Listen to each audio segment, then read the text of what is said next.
La tierra alegre está, la tierra alegre está,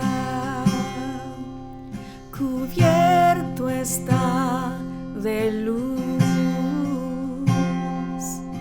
venció la oscuridad y tiembla a su voz, y tiembla a su voz. Cuán grande es Dios, cántale cuán grande es Dios, y todos lo verán. Cuán grande es Dios.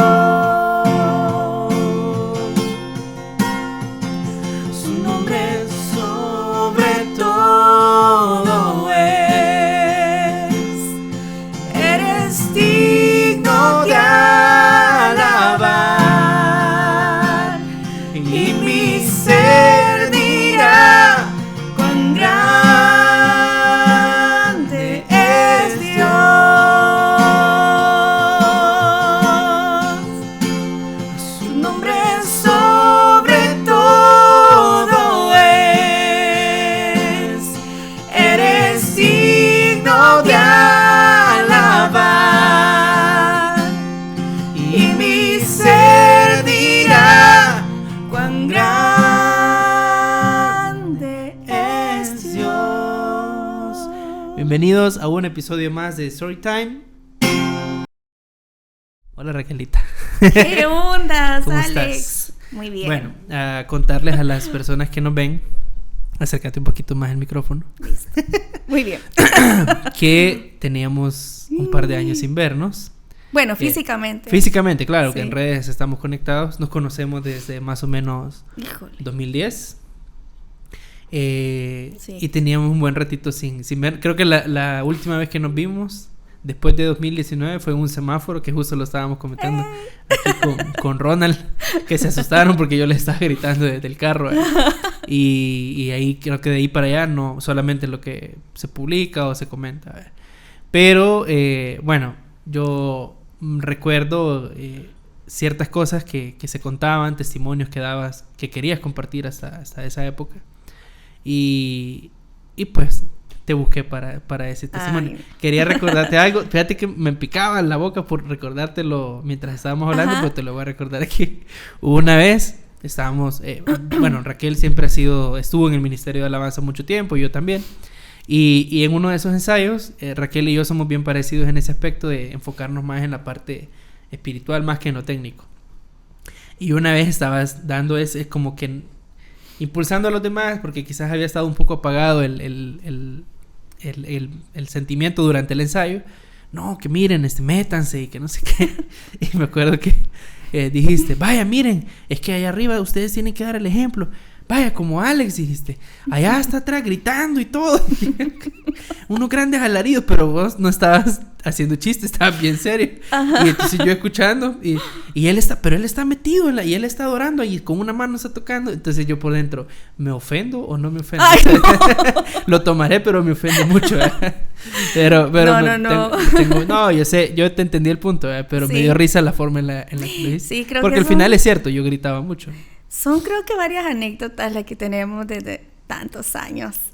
Me recordaste ahorita de una en la boda de una amiga en común, sí, de Iris, que Saludos, nos tocó tocar así, no, al final no se pudieron conectar las cosas y nos tocó sin ensayar, tocar fuimos. Y tocamos con la licencia de Dios ese día, porque sí, estaba ahí. Sí, fue algo muy especial. Y más cantar a la boda de una grandes amigos como son Iris y Luis, ¿verdad? Sí. Pero ha sido bonito. No, ha sido una alegría reencontrarnos y con tu esposo. Ay, gracias. Hoy nos acompaña César, él creo que es el miembro más fiel. ¿Cómo sería? El que más aparece, con más apariciones pero detrás bambalinas, ¿verdad? Detrás de cámaras. No, pues gracias por invitarme a tu programa de Storytime. Yo creo que toca vidas, quieras o no, los testimonios tocan e impactan, ¿verdad? Y gracias por permitirme compartir parte, ¿verdad? Porque realmente el tiempo no alcanza a compartir las maravillas de Dios en la vida de cada uno de nosotros, pero gracias por la invitación. No, y gracias a vos por aceptar, porque no es fácil compartir y ventilar cosas que a veces mucha gente algunos me dicen que a veces es mejor no decirlas. Claro que uno también sabe cómo decirlas, porque no se puede contar absolutamente todo. Pero uno de los eslogans, de hecho, el eslogan del proyecto no está acá porque no alcanzaba el espacio. Por cierto, estamos estrenando loguito. César se mandó poniendo... Hoy venimos navideños. ¿Qué es eso? Como árbol de Navidad. Un árbol de Navidad. Sí. Es minimalista. Pero está bien bonito. Está robable, de hecho. Sí. Pero estamos en la casa del Señor, no tengo que pensar en esas cosas. Y está... La bolita. Que también es provisión de César. Bárbaro César. De su ¿qué sería esto? Tus props. Sí, navideños. Tus props navideños. Bueno, que el eslogan es cuéntame tu historia. Y yo creo mucho en que todos tenemos una historia que contar. Y si bien es cierto, pues esto no es predicación ni nada, sino que es simplemente contar para aquellas personas que estén atravesando una situación como la que Raque vaya a contar o como el invitado cuente, pero sepan que Dios siempre está ahí y que al final hay una respuesta, ¿verdad? Entonces, no quiero dar tanta vuelta, ya nos introdujimos lo suficiente. Así que, Raque, cuéntame tu historia, como dice Barak. Ok. Si escuchan un ruido, quiero disculparme, pero estamos haciendo café porque somos cafeteros. Y qué agradable estar así oliendo café. Huele bien, ¿verdad? Fuerte a café. Esto filtra un poco el ruido, pero quizás allá al fondo se va a escuchar un poquito. Así que, sí.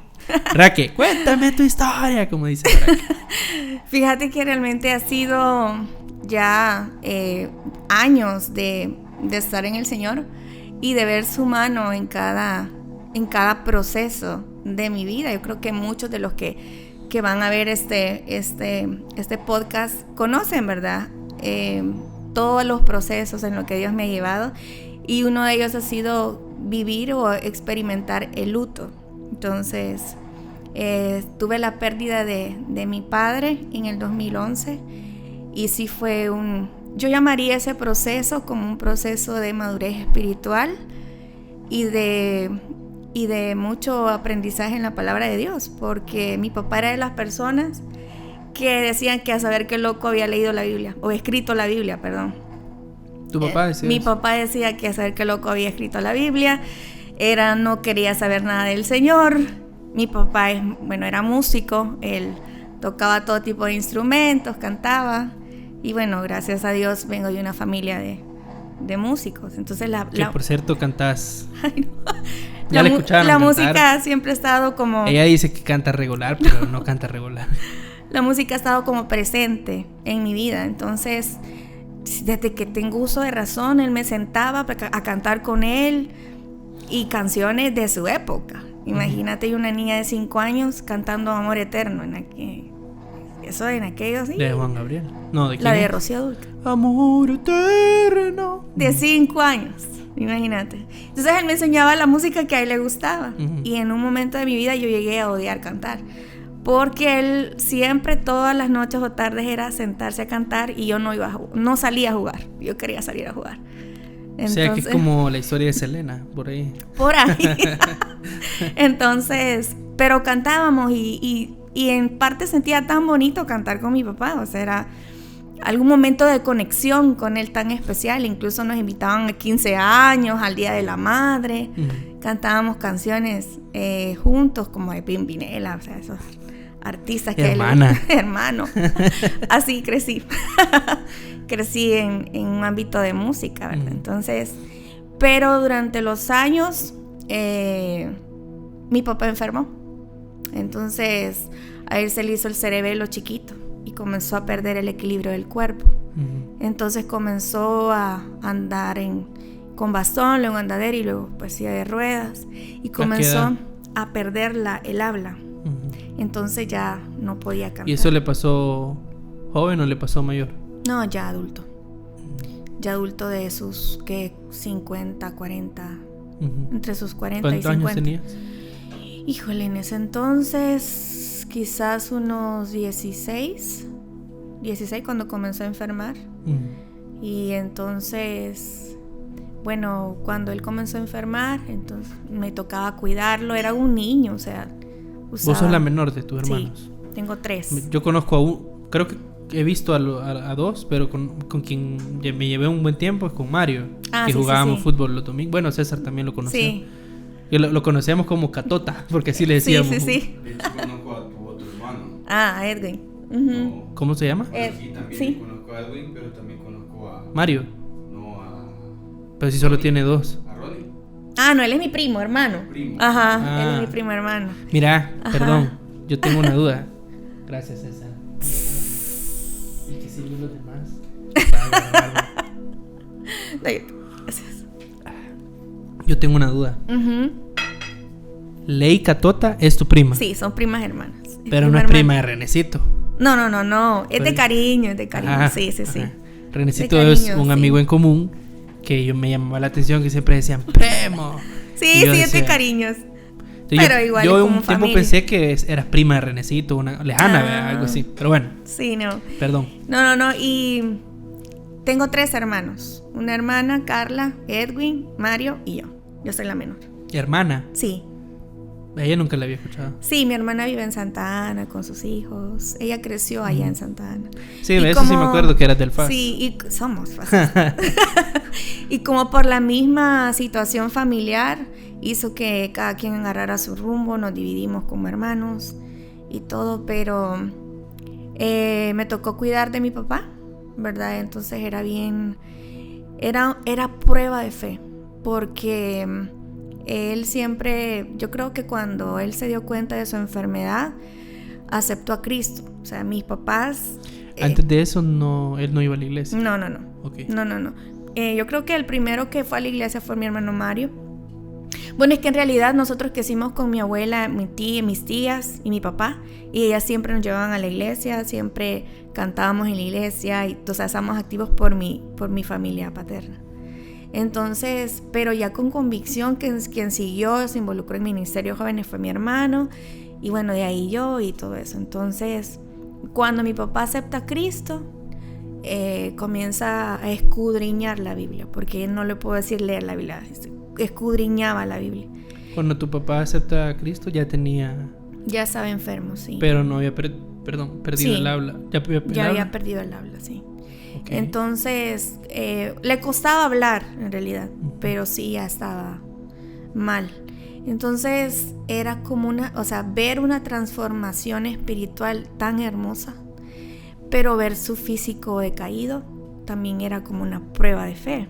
Entonces siempre me ponía a cantarle. Entonces me decía, Raquelita, cuando Dios me sane, yo voy a hacer 4 cosas. Me decía, 1, vamos a dar el testimonio donde quiera que nos invite. 2, vamos a cantar y adorar juntos. Y 3, me decía, vas a dejar de trabajar y estudiar, porque me tocó cuidarlo, trabajar y estudiar en la universidad. Entonces, te vas a dedicar solo a estudiar. Y 4, me decía él, vamos a glorificar el nombre de Dios en todo momento. Yo le decía, amén, papá. Entonces, cada vez que yo le cantaba alabanzas, híjole, era bien fuerte, porque verlo así, que él no podía cantar, pero solo movía el piecito al son de la música y la manita. Eso sí lo hacía cada vez que cantaba. Entonces, y yo me iba a llorar al baño. Entonces era de Señor, sana a mi papá, ¿verdad? Él ha sido un buen padre. No pudimos crecer los primeros años con mi mamá, porque ella se fue a Estados Unidos. Entonces mi familia se separó, ¿verdad? Entonces quedamos con mi papá. Y era como, Señor, sánalo, yo sé que tú puedes. Yo sé que tú puedes, Señor, yo sé que tú puedes. Y orar y clamarle al Señor por esa sanidad que nunca miraba que llegaba. Pero realmente fue un proceso tan bonito porque no miraba físicamente una sanidad, pero sí había una transformación espiritual. Y a mí me encanta la porción de la Biblia, las diferentes sanidades que Dios hacía, ¿verdad? Él no decía, tu fe te ha sanado, sino que él decía, tu fe te ha salvado. Entonces Dios mira más allá de lo que nosotros vemos, Él ve el corazón. Entonces para entender eso fue un proceso largo. Cuando mi papá se puso mal, Él entró en neumonía. ¿Cómo se llamaba la enfermedad que tenía tu papá? Fíjate que no recuerdo, porque cuando a él hicieron pruebas, lo llevaron donde el neurólogo y solamente me explicaron que el cerebelo se le había hecho pura pasita. Entonces, como el cerebelo es el encargado del equilibrio del cuerpo, ¿verdad? Entonces él fue perdiendo poco a poco y bueno, lo desahuciaron. Realmente ya no tenía cura. Entonces él quizás al oír eso se desanimó, pero escudriñando la Biblia. Mira, cada vez que llegaba a la universidad, siempre que yo hablaba con él para ver cómo me iba en el día, siempre tocaba la Biblia y siempre la leíamos juntos y llorábamos juntos leyendo la Biblia. Entonces fue un proceso de edificación de parte de los dos muy bonito. Pero hubo un momento donde él se enfermó y ya fue al hospital y pasó 7 años así. Y pasó, bueno, el último día fue el 1 de mayo. ¿Sabes que mi papá era tan trabajador que siempre se llevaba el primer lugar en ventas? Él vendía accesorios en cualquier empresa que estaba, en los mercados, y siempre era tan sociable, amigo de la gente, que recuerdo que una vez andábamos con mi hermano Mario y yo, y andábamos tan tristes con una gran hambre, y él no tenía para darnos de comer. Y entonces recuerdo que él se paró en medio del mercado a bailar con tal de hacernos reír. Ese era mi papá. Entonces la gente lo quería, ¿verdad? Bachiller Catota aquí y allá y no sé qué. Y él era así, él era alegre, era de ambiente, era sociable, era un artista. Él era le llaman oído único, creo. Oído absoluto. Absoluto, ajá. Que puede identificar notas. Exactamente. Él le daban una nota y ya decía tal. Era oído absoluto. Imagínate el talento que tenía y la exigencia con la que también me enseñaba, ¿verdad? Y yo chiquita. Entonces recuerdo que cuando ya enfermó el 1 de mayo, yo digo, le hace honor al Día del Trabajador, ¿verdad? Porque él era súper trabajador. Yo fui la última en pasar a verlo. Y entonces ya él ya estaba con oxígeno. Ya él se le habían hecho llagas, úlceras en sus pies y en su espalda, porque como pasaba también acostado. Y yo siempre le decía, papi, ya va a salir de aquí, recuerda las 4 promesas, ¿verdad? Y Dios va a obrar. O sea, jamás dije, Dios, haz lo que tú quieras, hasta ese momento. Entonces yo recuerdo que habían llevado un paciente enfrente de él y estaba diciendo obscenidades y todo. Yo dije, ya estaba agonizando el Señor. Entonces yo recuerdo que él me dijo, canta como pudo. Y yo recuerdo que esa ha sido la adoración que yo, más profunda que yo conocí. Uy, no.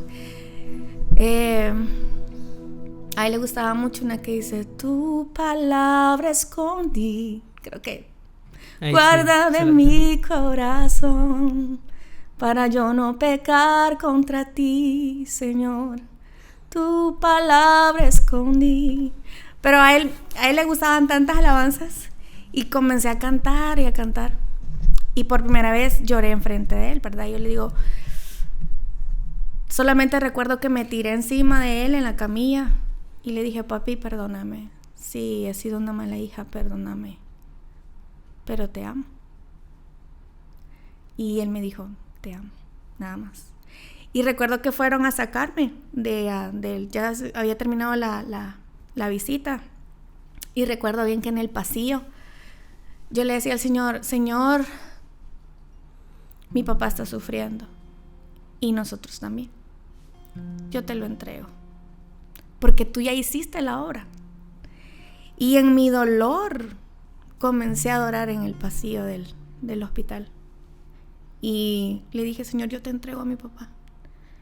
Tú me lo prestaste, me enseñaste a través de su vida. Y yo sé que va a estar mejor contigo. Fue difícil entregarlo. Y recuerdo que ese día me fui. Ya como a las 6 de la noche ya nos llaman por teléfono que fuéramos a estadística. Íbamos a estadística y mis hermanos no querían que fueran porque yo soy operada del corazón también. Y entonces decían, no, la Raquel aquí le va a dar un paro y ¿para qué, verdad? No la llevemos. Yo sí quiero ir, Y recuerdo que... Bueno, pero desde el momento que te dicen eso ya sabías lo que iba, ¿no? Fíjate que no, porque lo querían entubar. Ok. Entonces yo pensaba que era que porque le Para iban... autorizar. Ajá, para autorizar eso. Entonces nos vamos y recuerdo que mi hermano Edwin me agarra. Bueno, yo de cariño le digo Dicky porque se llama Dixon. Y mi hermano Mario se va y solo recuerdo que nos vuelve a ver y le hace...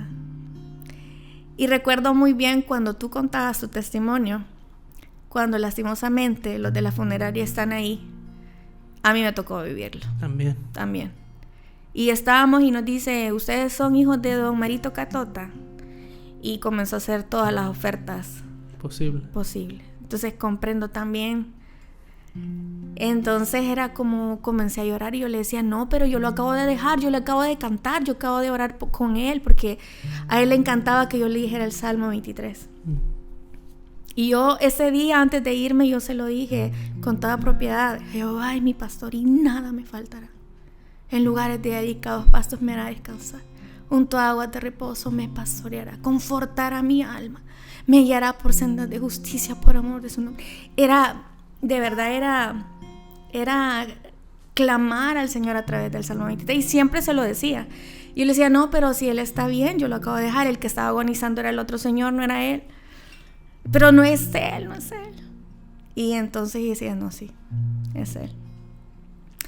Y creo que mi papá fue tan importante para la vida de nosotros, bueno, yo creo que para todo hijo en ese sentido, que lo dio todo por amor a nosotros. Él se vivía trabajando para poder mantenernos y todo.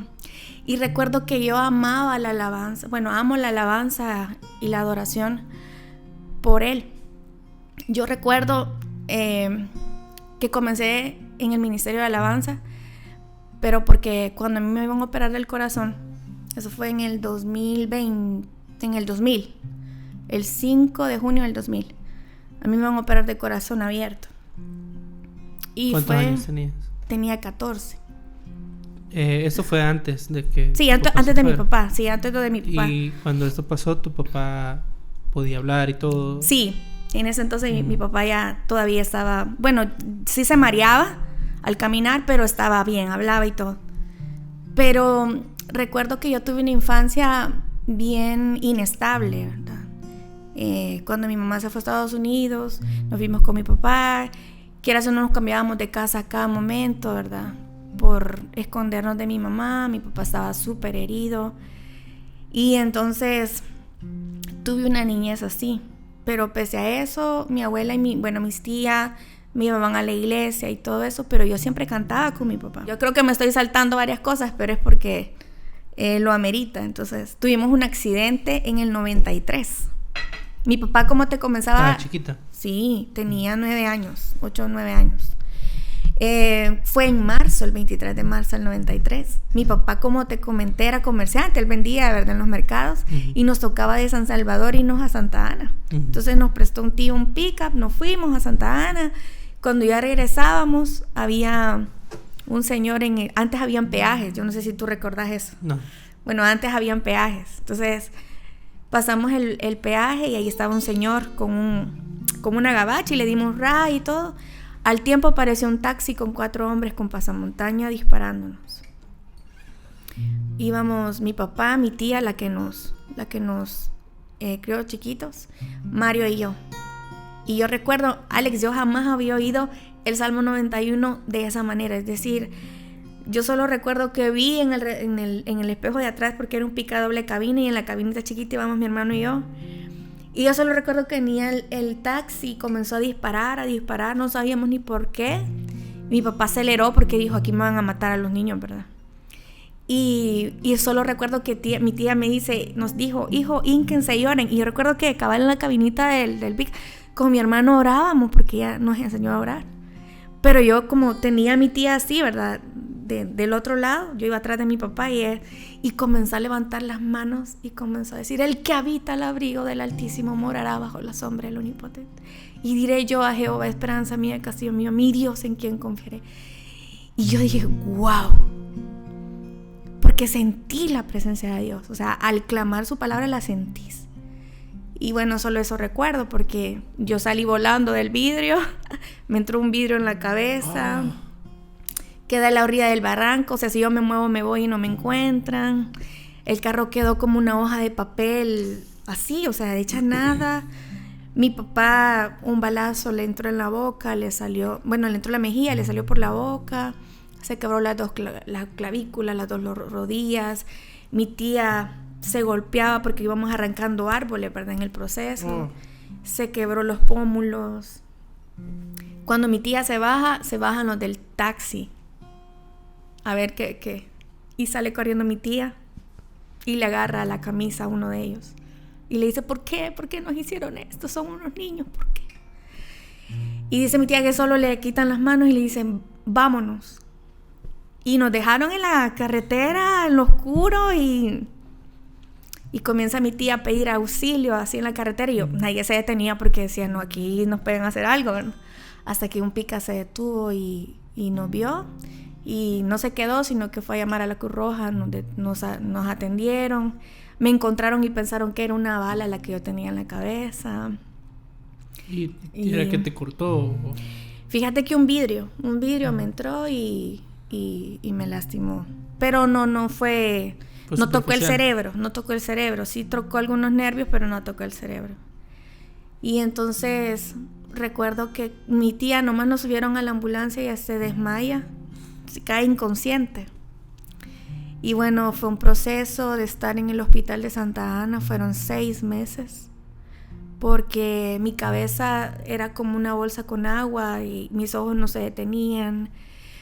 ¿No veías? Porque sí, pero mis ojos no se movían así, o sea, no Solos. sé, porque me había tocado un nervio, el vidrio. Y entonces solo recuerdo eso, no recuerdo nada más. Y recuerdo que mi hermano Mario estaba a la par mía, pero a él le dieron de alta porque él solo tenía una herida en la pierna y creo que una costilla, pero en esos momentos solo mi tía y Mario iban a la iglesia, mi papá y yo cantábamos en actividades del mundo, ¿verdad? Uh-huh. Y entonces recuerdo que sentí un vacío, ¿sabes? Aquel vacío de soledad, decía, o sea, ¿dónde está mi papá, verdad? Yo no sabía que mi mamá ya había regresado de Estados Unidos en ese entonces.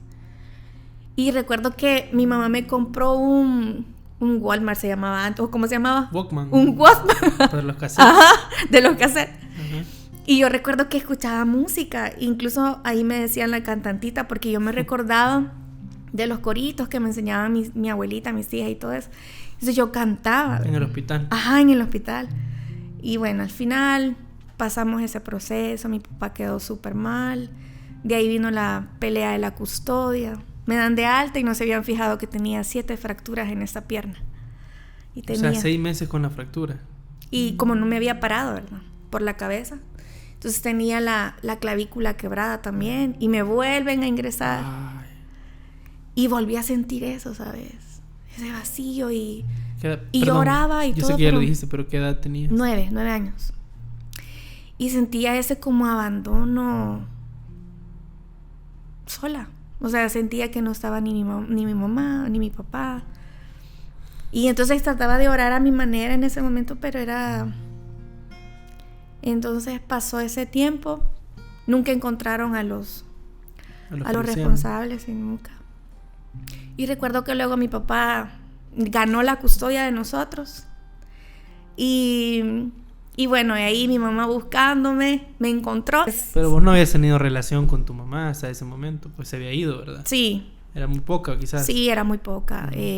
Porque las fotos que mandaba mi papá las quemaba, entonces era como... O sea, se hicieron mucho daño en realidad. Y entonces, quieras o no, como hijos, sentimos mucho las decisiones de los padres. Entonces, sí nos golpeó, pero Dios nos rodeó de tanto amor porque... Mis tías, mis tíos, mi abuelita estuvieron ahí para nosotros. Bueno, el Señor, ¿verdad? Pero viví momentos bien difíciles con ella porque tenía una vida muy inestable. No tenía un trabajo fijo. Entonces, híjole, pasamos momentos bien difíciles con mi hermano mayor, porque mi hermano mayor siempre, cuando ella regresó, mi hermano mayor vivió con mi mamá siempre. Y yo recuerdo que nos cortaban el agua, la luz. Me dejaba en un cuarto para que yo no me fuera con mi papá. Y hubo un momento donde nos sacaron de esa casa y pasamos una semana durmiendo en el parque Cuscatlán, abajo de las bancas. Y era bien difícil entender, o sea, yo tenía ya 13, 14 años. Y solo vos, tus otros hermanos. Y mi hermano mayor, porque mi hermano Mario también tuvo que quedarse con una familia que ha sido una bendición, ¿verdad? Para él en Santa Ana, para poder él seguir estudiando. Entonces, mira, realmente no tengo bien claro la cronología de las cosas. ¿Tu papá en ese momento? Entonces mi papá pensó que yo me había decidido ir con mi mamá. Okay. Entonces él se sintió como triste, traicionado, no lo sé, ¿verdad? Y también la familia quizás pensó en algún momento de eso, pero no fue así. Entonces yo no hallaba cómo, imagínate en ese entonces, o sea, no había ni teléfono celular ni nada para decir voy a hablarle a mis tías que me vengan a traer o a mi papi, ¿no? Entonces en todo ese transcurso viviendo con mi mamá pasé episodios muy fuertes. Entonces imagínate, dormimos bajo las bancas, no teníamos nada que comer. Mi hermano también se rebuscaba, mi hermano mayor se rebuscaba y todo, hasta el final que yo comencé a enfermar. Yo estaba en 3er grado de desnutrición, o sea, los labios mira morados y todo. Y bueno, me hicieron exámenes y me llevaron al Bloom. Entonces, cuando me reciben, yo recuerdo que dormíamos en la banca del Bloom porque ahí nos daban de comer las enfermeras. Sí, fue un proceso bien difícil. Entonces recuerdo que una noche antes, fue el 4 de junio del 2000, yo recuerdo que me llevaron a la UCI directamente y comencé a sentir ese vacío de nuevo. Y yo dije, yo estaba ya más grande, ¿no? Ya tenía 14 años, 15 años. Y comencé a hablar con Dios, ¿sabes? Pero hablar así, de una manera tan íntima, de decir, Señor, si realmente tú existes, como dice mi familia, que tú existes, que tú me amas y que moriste por mí. Yo quiero realmente conocerte, yo quiero realmente sentirte, yo quiero realmente saber que sí existes. Cámbiame. Cambia mi corazón, dame un corazón nuevo y yo te voy a servir. Y voy a hablar de ti todos los días de mi vida. Y voy a hablar con jóvenes y voy a decirle lo que Dios es capaz de hacer, de transformar tu vida. Entonces comencé a decirle, porque yo ya no quiero regresar a ese parque y ya no quiero tener hambre. O sea, ya no. Sino llévame contigo. Ya, llévame contigo. Y ese fue un momento, de verdad, de esos momentos de intimidad que sos tú, ¿sabes? Tú y él nada más. Y yo le dije, Señor, yo quiero amarte todos los días de mi vida. Quiero realmente sentirte. Quiero realmente conocerte como tú eres. Y en ese momento, de verdad, o sea, es como cuando tú lloras y te quedas sin aliento, ¿verdad? Y comencé a llorar. Y recuerdo que las enfermeras tenían radio restauración. Imagínate que todavía me acuerdo.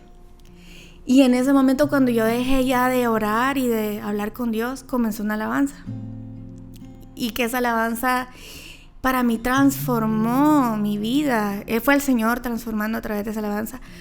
Porque yo había aceptado a Cristo a los 7 quizás años con mi tía y todo, pero en ese preciso momento es como cuando tú decís, Señor, por convicción, tú lo haces, o sea, tú lo aceptas a tu manera, en esa intimidad con Él. Y comenzó una alabanza que dice, en cada se llama Mi Deseo, ¿verdad? Pero no me nota. Este es mi deseo,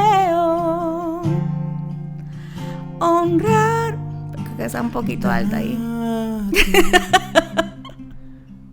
Creo que está un poquito alta ahí. Pero vamos al coro, ¿verdad? Vamos a bajarle entonces. Porque esa vez, cuando yo comencé a escuchar esa alabanza, yo me quedo ya sin aliento, ya. Y cuando yo comencé a escucharles, como que era el Espíritu Santo consolando mi vida y diciéndome el Señor, aquí estoy, hija mía, o sea, nunca te he dejado. Híjole. O sea, sentirlo. Y comenzó el coro, que dice: te rindo mi ser, te doy mi corazón. Yo vivo para ti en cada palpitar, mientras hay aliento en mí. Dios, haz tu obra en mí. Hoy te rindo mi ser, te doy mi corazón. Yo vivo para ti en cada palpitar, mientras hay aliento en mí. Dios, haz tu obra en mí. Créeme lo que yo la hice mía. O sea, yo le dije: Señor, haz tu obra en mí, Señor. Transforma mi corazón, transforma mi vida, Señor. O sea, fue ese momento donde yo dije: sí, ya, Señor. Y me quedé dormida. Me quedé dormida y... Solo quiero recalcar que esta canción dice: hoy te rindo mi ser, te doy mi corazón. Y dice: en cada palpitar, y mientras hay aliento en mí. Y solo quiero recalcar que acabas de mencionar que ibas a entrar a una operación de corazón abierto. Abierto, sí. O sea, esta canción nosotros, la mayoría, es un sentido, ¿cómo se dice? Figurado. O es como que entregamos nuestro aliento, como... Yo le llamo incluso romántico, porque es como una forma bonita de decirle a Dios: te doy todo de mí. Pero en tu caso, llegó a ser una cosa literal. Y saber que también cuando dice el verso: este es mi deseo, honrarte a ti con todo mi ser, te adoro a ti con todas mis fuerzas, te alabaré, mi adoración eres tú. Y era lo que yo le acababa de decir, o sea, Señor, si tú cambias mi corazón, yo te voy a alabar, yo te voy a adorar todos los días de mi vida y con todo mi ser, Señor, o sea, te voy a adorar. Y entonces esa alabanza se volvió tan parte de mí en ese momento de ministrar y todo. Y para no hacerte tan largo, al día siguiente me operan. Y bueno, antes de eso hubo, imagínate cómo Dios obra aún sin saber. Te das cuenta, cuando yo tuve el accidente, yo nací en Santa Ana y yo era ARH positivo. O sea, yo tengo los datos desde mi nacimiento y del accidente. Y resulta que un día antes de la cirugía, dicen los cardiólogos a mi mamá que era irresponsable porque me había llevado donantes con ARH positivo y yo era negativo. Y le dice: no, mi mamá, mi hija es positivo, ¿cómo es posible que le hayan cambiado la sangre? Y dice: sí, pero entonces hay que demandar al hospital. Y bueno, en fin, dice: ¿cómo es posible que le haya hecho mala transfusión o qué? Y resulta que era ARH negativo. Y dice: pero no la podemos operar. Y entonces habían venido una fundación que me ayudó en mi proceso. Y me hacen un proceso que nadie lo había hecho acá en El Salvador. Entonces lo que hicieron fue extraerme mi sangre y en ese momento inyectar para glóbulos rojos, me imagino glóbulos blancos. Pero recuerdo que le decían a mi mamá que su hija no se duerma porque puedes entrar en shock, ¿verdad? O en coma. Entonces, porque me sacaron 2 bolsas de sangre. Entonces dice: vamos a bombearla con O negativo y ya cuando terminemos de operar, porque era corazón abierto, le vamos a poner su sangre. Entonces me hicieron como una plaquita por ese estudio. O sea, fui un estudio. Conejillo de indias. Rata de laboratorio. Y porque ya necesitaban operarme, entonces yo lo que tenía era un orificio en el corazón, yo nací con soplo y ese pequeño agujero se hizo un orificio y por mi cuerpo solo pasaba sangre sucia, entonces no crecía, no me desarrollaba, no. Entonces, por eso estaba en 3er grado de desnutrición, no sé, era súper delgadita, entonces... Imagínate, antes de eso, y cuando, no sé si tú alguna vez has donado sangre, sí. Pero sentí que un vacío, ¿no? Sí. Sentí como que te están sacando todo. Sentí raro. Bueno, mucha gente se desmaya o les da majones, ¿verdad? Sí. Se mandan de un solo a comer para que... Exacto, imagínate que yo ni siquiera pesaba 80 libras. Y para donar sangre tú tenés que cumplir algunos requisitos. Yo no pesaba ni 80 libras. Entonces, por eso te digo, fue un estudio que hicieron conmigo. Me operan y recuerdo que, bueno, solo entré al quirófano y entré con una paz. Por eso me encanta la palabra que dice que su paz sobrepasa todo entendimiento. O sea, esa paz que te llena, entro y solo me dicen cuente hasta 10 y ni a 10 creo que llegué. 7 ya te quedas. Ajá. Y fue una operación de 7 a 7 de la mañana a 7 de la noche. Y cuando salí... 12 horas. Sí, cuando salí, yo solo recuerdo que medio vi y tenía el dreno, ¿vea? Y me desmayé. Y me están sacando todo. Y ahí me volví a ver y como solo era, como estaba chiquita, solo hicieron una cirugía y por la parte de afuera solo la pegaron. Entonces yo dije, si me muevo se abre. Entonces estaba esa sensación y me volví a desmayar. Eso fue miércoles. Jueves yo ya estaba sentada. Y bien recuerdo que llega los cardiólogos con los pasantes y comienzan a estudiar y todo dice, pero ¿cómo es posible? ¿Cómo es posible que se esté recuperando tan pronto? O sea, no puede ser. Me hacían electrocardiogramas, ecocardiogramas y nadie entendía porque el corazón estaba como nuevo, o sea, ni siquiera se miraban cicatrices. Obviamente sí hay, ¿verdad? Y el jueves pasó, viernes me quitaron todos los aparatos y yo ya andaba caminando. Nadie se lo explica. Médicamente, pues, ¿verdad? Pero sabemos quién hizo la obra. Y entonces yo decía, no, si yo ya estoy bien, yo me quiero ir del hospital. El domingo me dan de alta. ¿Te habían operado miércoles? Miércoles, corazón abierto. El domingo me dan de alta y todavía le hicieron firmar a mi mamá una hoja de responsable, ¿verdad? Porque si me llegaba a pasar algo, ella era responsable. Y me decía, ¿estás segura, Raquelita? Y le digo, mami, yo ya no tengo nada. Y te digo, o sea, desde ese momento sentí una motivación dentro de mí a querer alabar al Señor, a querer trabajar con jóvenes y decirles a ellos, no importa el proceso que estés pasando, Dios existe y está ahí en ese proceso. Porque entre más débil soy, más fuerte soy. Y entonces, y comencé a servir en la alabanza. Entonces, bueno, con jóvenes primero hacíamos campamentos. Y me encantaba el momento de la administración y todo, porque, como te comentaba, la alabanza ha sido súper especial en mi vida. Y recuerdo que comencé a servir en la alabanza en coros, pero de repente comenzaron a programarme para dirigir. Y hubo un momento tan bonito, Alex, porque comencé a experimentar realmente a adorar al Señor, ¿sabes? Era decir, a veces te pones a pensar, ay, se me va a salir un gallito, no voy a dar la nota, se me va a olvidar la letra, voy a entrar en contratiempo. O sea, tantas cosas técnicas, como tú lo decías, que a veces te dominan y no el sentir de adorar al Señor. Yo recuerdo que en ese periodo mi papá ya estaba enfermo. Y recuerdo que cuando ya me volví a encontrar, mi papá fue a verme al hospital, pero yo no lo vi. Y desapareció. Entonces, por un momento, me sentí otra vez, ya quieras o no, el enemigo sabe, ¿no? ¿Por dónde? Y comencé a sentir eso y dije, no, porque yo sé que el Señor está conmigo. Y recuerdo que ya para ese entonces me encontré con mi hermano Mario de nuevo y comenzamos a vivir juntos. Imagínate que hasta eso cambió el Señor en mi vida, o sea,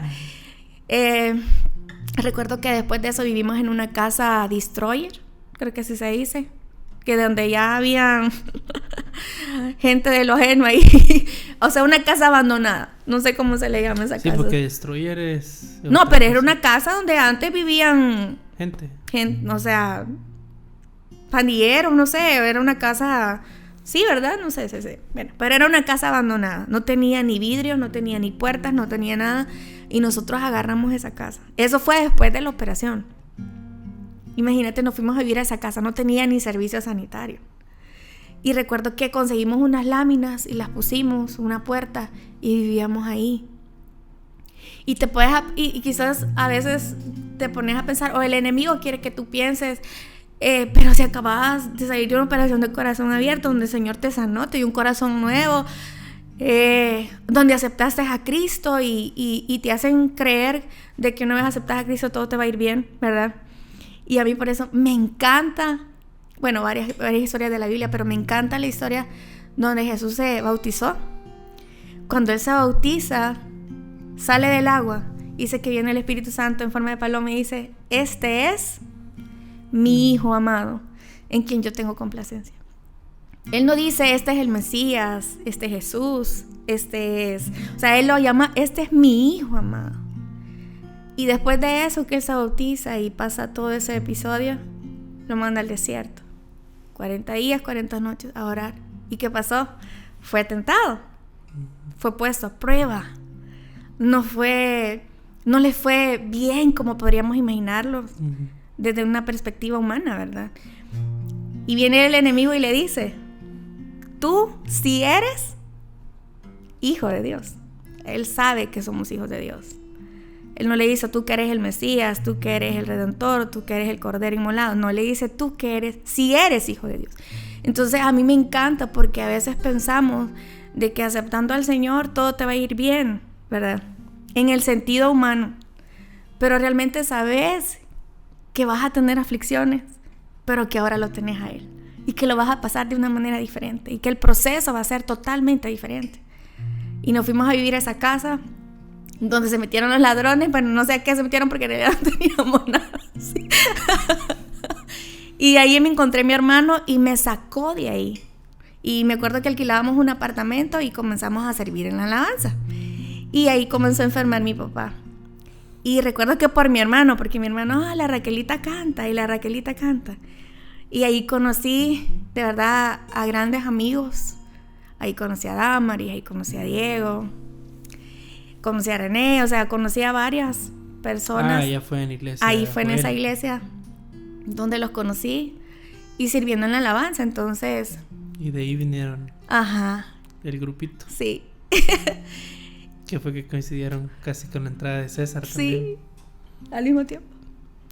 Pero recuerdo que cuando yo comencé a dirigir la alabanza en esa iglesia, yo recuerdo que solo cerraba los ojos y yo comenzaba a cantar y me olvidaba de verdad, y a veces pues te dan ganas de llorar, no te quebrantas, o sea, pero recuerdo que entendí el verdadero significado para mí, ¿no? Para mí de adoración, cuando el pastor de jóvenes fue a traer a mi papá, él ya estaba en silla de ruedas. Y a mí me tocaba dirigir la alabanza un domingo a las 10. Iba entrando mi papá en silla de ruedas y me lo ponen enfrente. O sea, que aquel hombre que me amó, me cuidó y que a su manera me enseñó a cantar empíricamente y que él me decía, tenés que sentir lo que cantas. Y yo recuerdo que desde chiquita me decía, tenés que sentir lo que cantas. O sea, no vas a cantar, tenés que sentirlo. Y yo decía, pero ¿cómo voy a sentir estas canciones de adulto? Pues porque me enseñaba canciones de su época, ¿verdad? Pero ¿sabes qué? ¿Sabes? Desde ese día, yo creo que ya no volví a cantar, sino a adorar. Porque yo cantaba y yo lo miraba y lo tenía enfrente. Y me quebranté. Y recordé todo eso. Yo dije, así es el Padre. Cuando tú cantas, cuando tú te subes a una tarima y sabes que Él está ahí, o sea, que Cristo, Jesús, Dios está ahí, yo creo que no adoras igual. Y yo lo asimilaba con eso, ¿sabes? Cuando yo me subí, yo cantaba y decía, Señor, yo te tengo, es como que tú estás acá enfrente y yo te rindo todo, Señor, te doy todo mi ser, Señor. Y sentir a Dios en ese momento y olvidarte de lo demás y ver a mi papá llorando enfrente de mí Y ver a su niñita alabar a Dios y a no cantar como lo hacían, creo que ha sido de lo más maravilloso que Dios me permitió vivir. Y a la fecha, ¿cómo no recordar todo eso, verdad? Y vivir, quieras o no, con esos recuerdos es lo que me ha ayudado a superar el luto, porque quieras o no, sabes que la voluntad de Dios siempre se va a hacer, se va a cumplir. Y bueno, seguí la alabanza, seguí con jóvenes, pero seguí perseverando en el Señor y todo. Y siempre vamos a tener procesos difíciles, porque el año pasado, híjole, para mí también fue muy difícil. Yo he experimentado la pérdida de mi papá y ahora venía la pérdida de mi mamá. O sea, ¿sabes qué? Llega un punto donde tú llegas a decir, llegas a decir ya no el por qué, ya no por qué a mí, sino que para qué. Señor, ¿qué quieres que yo entienda? ¿Qué quieres que yo aprenda, Señor, de esta prueba? Porque yo sé que tú tienes la facilidad de cambiar las cosas, pero sé que lo haces con un propósito.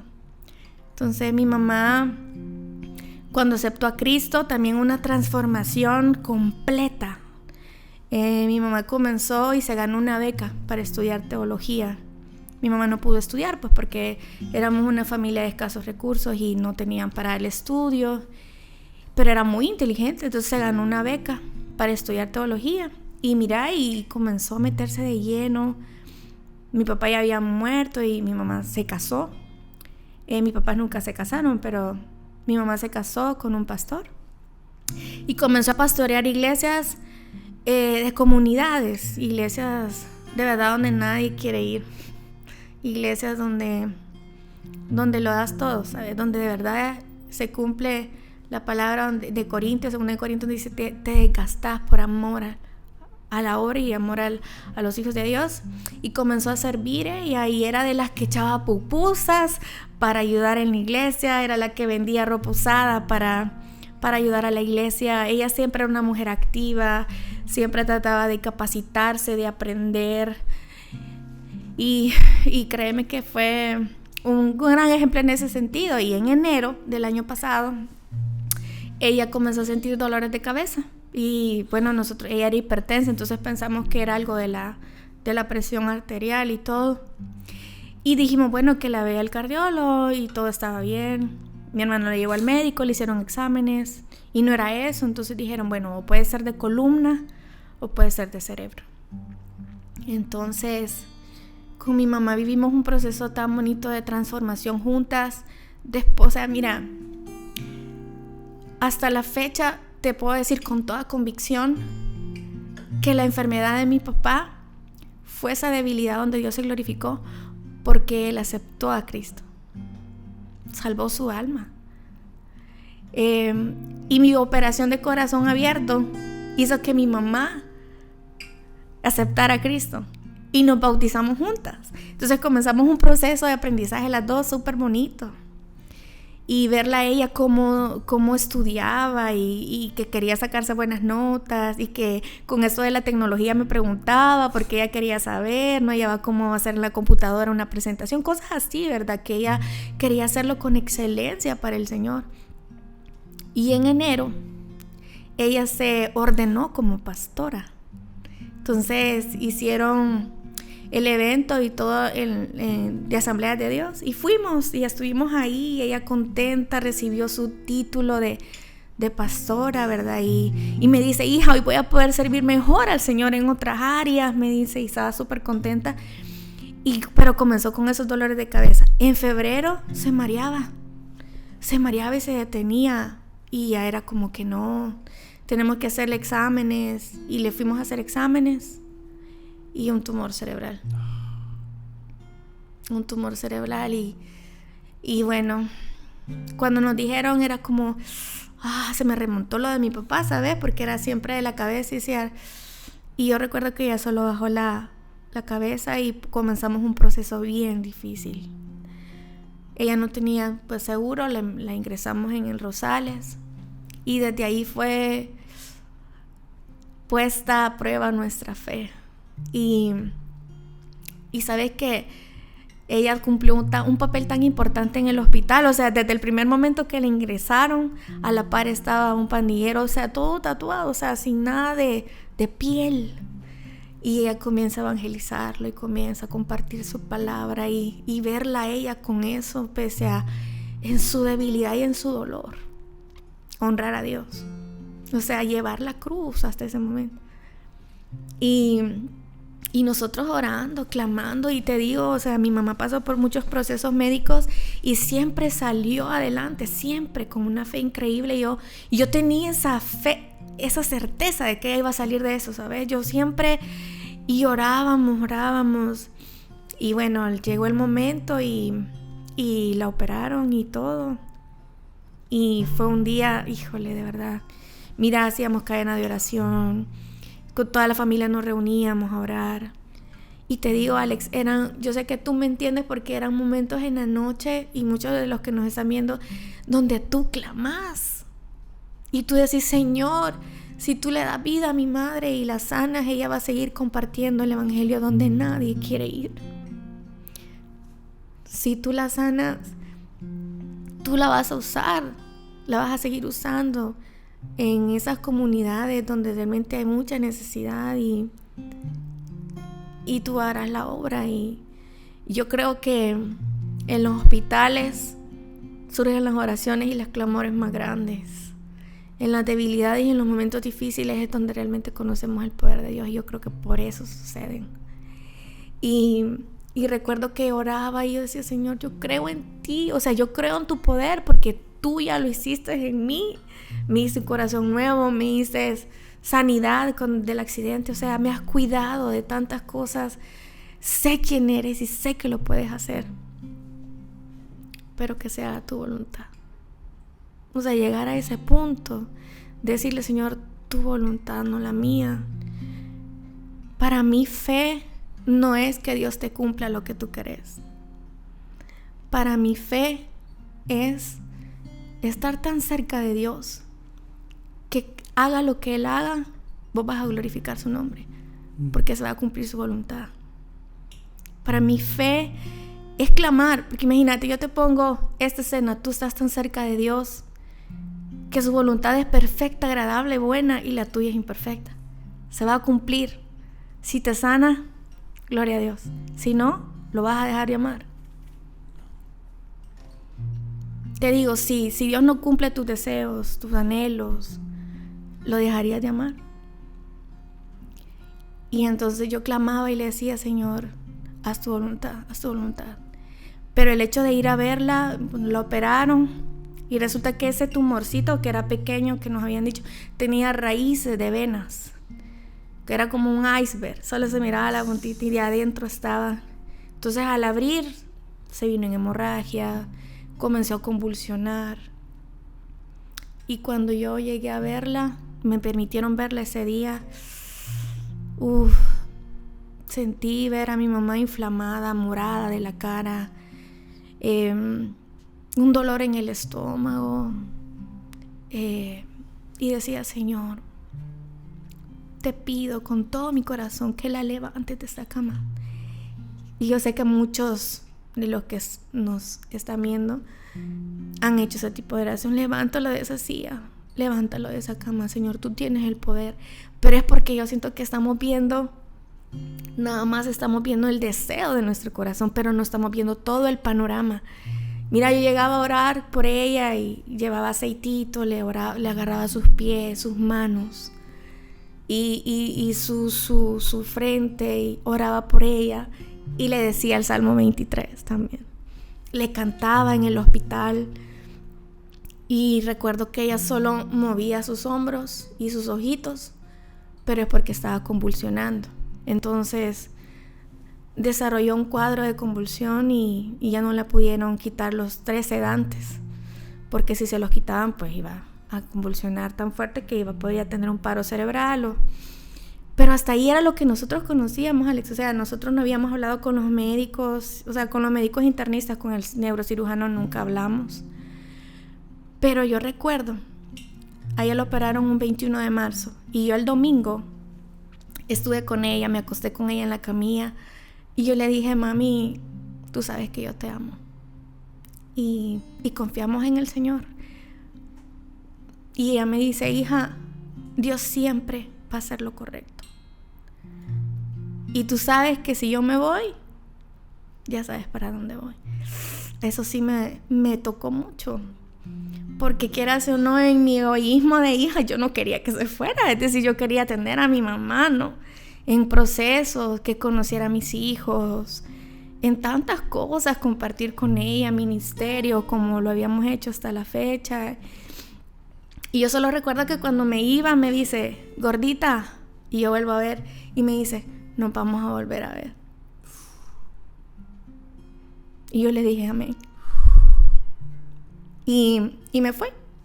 Y me fui llorando, y le dije, Señor, ay, cómo duele en nuestra carne, y tú lo sabes porque tú sufriste antes de ir a la cruz.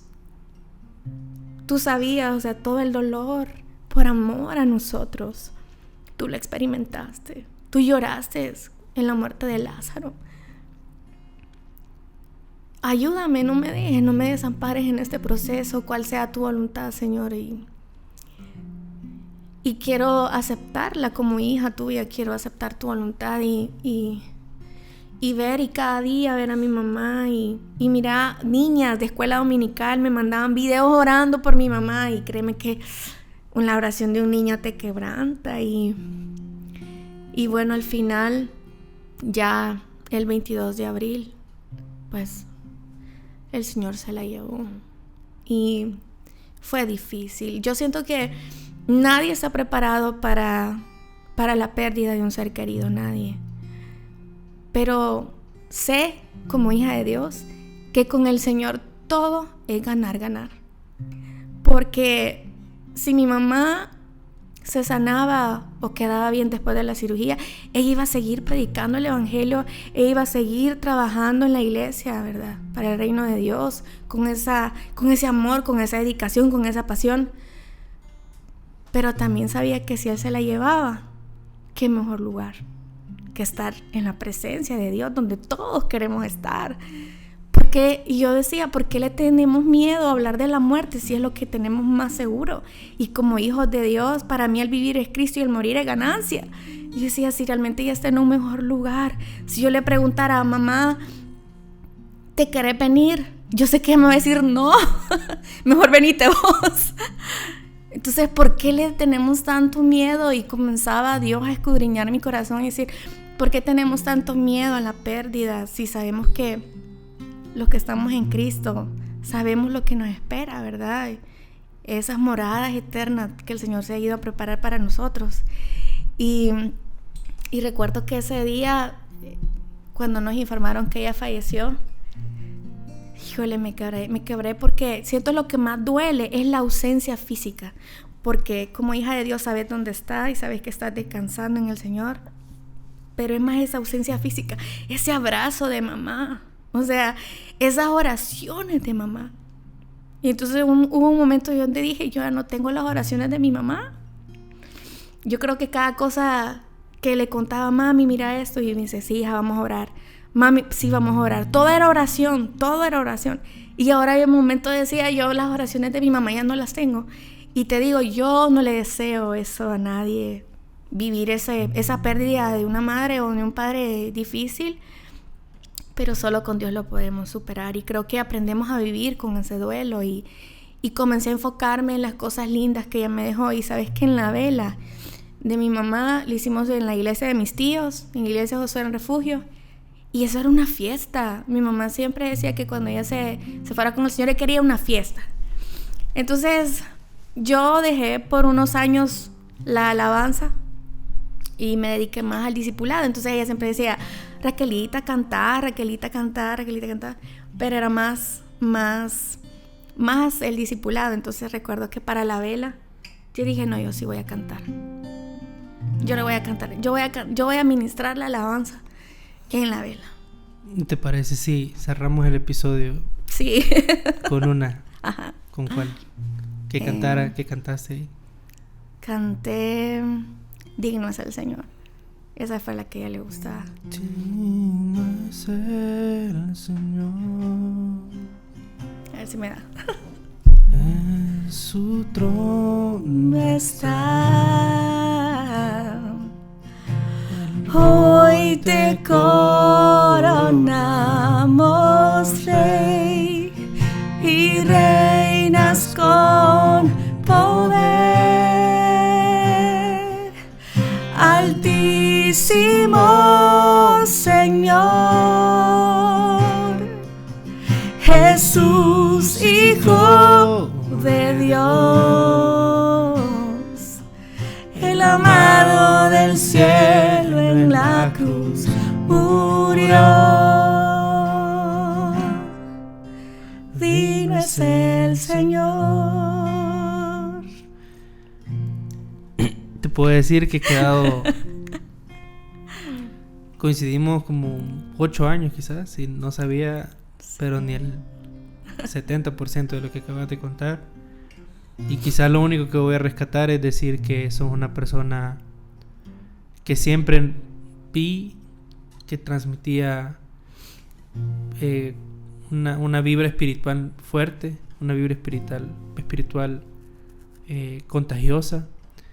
Y siempre te vi más, a pesar de que yo pienso que las personas que yo conozco, que he sido amigo y todo, vos sos de las mujeres más talentosas vocalmente que he conocido.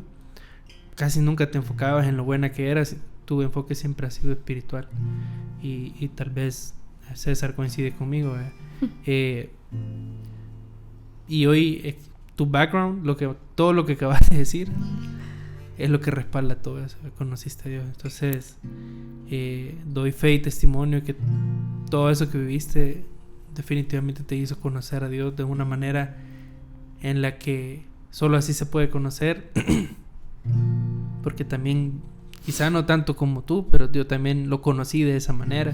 Y ahora entiendo por qué teníamos esa facilidad de poder conectarnos. Te agradezco por haber venido. Gracias. Yo solo quise cerrar con un versículo nada más. Si me pasas el teléfono. Raquel ha traído su asistente. El colocho. Se llama Ronald. No, es el esposo. Es el esposo. Sí, fíjate que quizás algo que aprendí en todos esos procesos de duelo es adorar a Dios aunque mi alma esté en 1000 pedazos. O sea, adorar al Señor en todo momento y adorarlo no solo a través de la alabanza, sino su palabra y eso. Y quizás solamente me gustaría dejar un versículo que para mí, híjole, ha significado mucho en mi vida y hasta la fecha siento que sigue hablándome, ¿verdad? Y me gustaría compartirlo con él, con todos los que nos miran. Y está en 2 Corintios 12, del 9 a 10. Y me ha dicho: bástate mi gracia, porque mi poder se perfecciona en la debilidad. Por tanto, de buena gana, me gloriaré más bien en mis debilidades, para que repose sobre mí el poder de Cristo.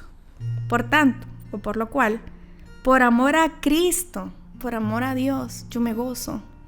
Me gozo en las debilidades, en las afrentas, en las necesidades, en las persecuciones, en angustias. Porque cuando soy débil, entonces soy fuerte. No tengamos miedo a los procesos, sino que estemos agarrados de la mano de Dios y todo va a fluir para que se cumpla la voluntad de Dios, ¿verdad? Y a veces menospreciamos los procesos malos, menospreciamos nuestras debilidades, nuestras necesidades, cuando realmente es ahí donde se glorifica a Dios y es ahí donde vemos el poder de Dios. Bueno, mejor manera de cerrar que esa no hay. Gracias. Gracias. Y hasta la próxima. Gracias.